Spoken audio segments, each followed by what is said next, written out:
Andhra university vice chancellor Prasad Reddy వివాదాస్పద నిర్ణయాలపై దుమారం కొనసాగుతోంది.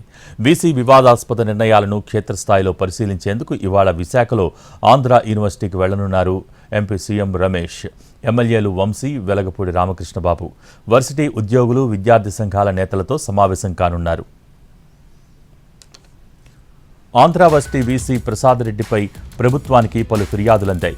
దీనిపై సమగ్ర దర్యాప్తు దిశగా చర్యలు మొదలైనట్టు తెలుస్తోంది. అయితే పదవిలో ఉండాలా, రిజైన్ చేయాలా అన్న అంశంపై వీసీ ప్రసాద్ రెడ్డి సందిగ్ధంలో ఉన్నారు. ఏయూలో పరిస్థితులు దిగజారుతున్నాయని విద్యార్థి సంఘాలు, ప్రజా సంఘాలు, రాజకీయ పార్టీల నేతలు ఇటీవల ఆందోళనలు ఉధృతం చేశారు.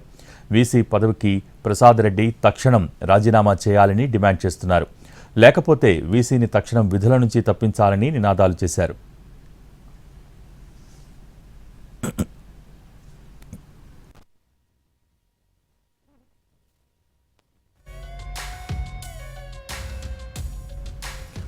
రూసా నిధులు పక్కదారి పట్టించారని వీసీ ప్రసాద్ రెడ్డిపై ఆరోపణలున్నాయి.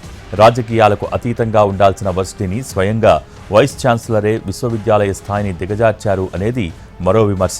దీంతో వీసీని సాగనంపేందుకు కూటమి ప్రభుత్వం చర్యలు ప్రారంభించింది. అయితే రాజీనామా చేసి వెళ్లిపోయేందుకు Prasad Reddy వెనకాడుతున్నారు.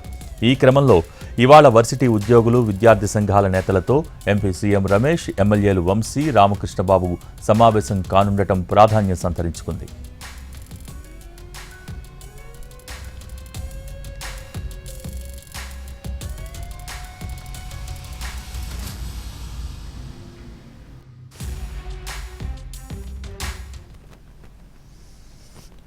Andhra university vice chancellor Prasad Reddy వివాదాస్పద నిర్ణయాలపై దుమారం కొనసాగుతోంది. వీసీ వివాదాస్పద నిర్ణయాలను క్షేత్రస్థాయిలో పరిశీలించేందుకు ఇవాళ విశాఖలో ఆంధ్ర యూనివర్సిటీకి వెళ్లనున్నారు ఎంపీ సీఎం రమేష్, ఎమ్మెల్యేలు వంశీ, వెలగపూడి రామకృష్ణబాబు వర్సిటీ ఉద్యోగులు, విద్యార్థి సంఘాల నేతలతో సమావేశం కానున్నారు.